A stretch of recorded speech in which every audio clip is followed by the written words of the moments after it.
Bila kita Google je robot trading dekat Google Search Engine, kita akan jumpa banyak gila robot trading. Tapi 90% robot trading tu senang blow. Nak tahu sebab apa? Jom Cap kupas satu persatu dan macam mana Capnova boleh settlekan masalah ni.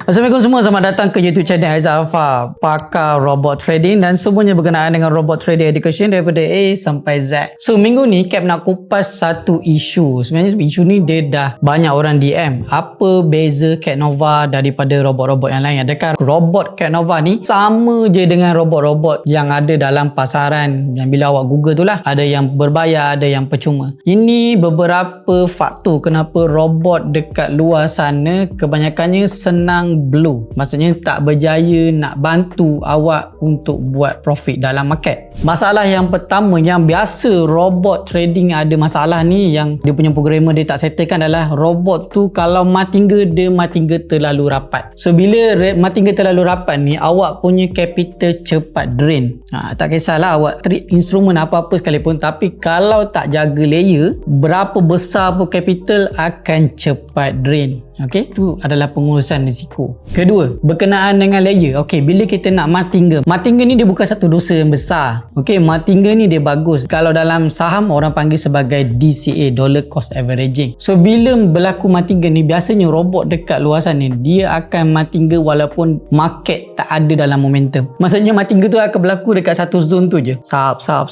Itu dah drain awak punya capital. Yang ketiga, berkenaan dengan trend filter. Kebanyakannya robot martingale dekat luar sana memang pure matematik.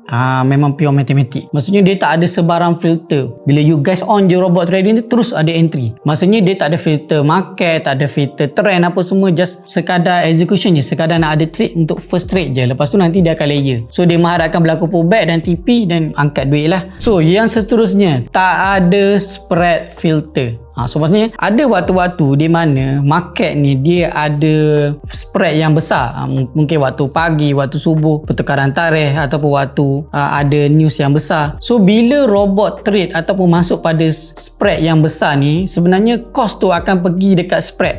Duit capital tu akan drain dekat spread dulu. Sebelum nak bertahan layer ke apa ke, dah kena makan. So robot dekat luar biasanya dia tak ada spread filter. So macam mana robot Capnova yang Cap introduce dekat awak semua ni boleh settlekan masalah-masalah yang Cap cakap tadi? First adalah robot Capnova ni dia ada sistem di mana martingale hanya berlaku apabila price yang execution pertama, layer yang pertama tu dengan layer yang kedua tu mestilah ada gap at least 30 pip ke atas. So kalau gap tak terlalu besar, maksudnya tak akan berlaku martingale. So itu cara untuk kita kurangkan layer. Layer ni kadang orang kata bagus, cumanya kalau terlalu rapat, so kita tak ada breathing room yang sangat baik. Macam tu. Capnova ni dia ada sistem di mana untuk detect trend. So maksudnya kalau awak perasan, apabila berlakunya uptrend dekat instrumennya awak guna robot Capnova ni, robot tu hanya akan fokus untuk buy saja. Dan bila berlaku downtrend, robot Capnova ni hanya akan fokus untuk sell saja. Dan yang paling baik yang ada dekat robot Capnova ni, of course kita ada sistem di mana untuk detect pullback.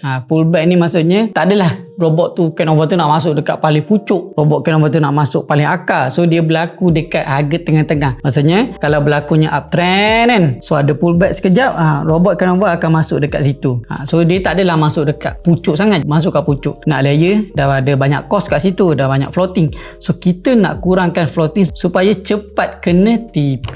Alright. And last but not least, robot Capnova ni dia datangkan dengan spread filter. So maksudnya bila ada berlaku news yang menyebabkan spread kembang ataupun berlakunya liquidity yang sangat rendah menyebabkan spread kembang, walaupun waktu tu ada kata signal setup yang sangat bagus untuk robot Capnova ni masuk, tapi disebabkan waktu tu spread sangat besar dan orang kata tak berapa ekonomi untuk masuk, kita akan rugi banyak dekat spread. So robot akan stop, tak akan entry. So sebab tu kalau awak perasan, bila awak run robot Capnova ni, dia tak sama macam robot lain. Robot lain awak run terus ada entry, tapi robot Capnova ni mungkin ada satu hari tu tak ada entry, tapi esoknya baru ada entry. Dia sebenarnya memang awak akan nampak slow, tapi sebenarnya lebih baik awak tak floating daripada awak masuk entry tapi floating. Mana yang awak nak? Okey, komen dekat bawah. Assalamualaikum. Salut.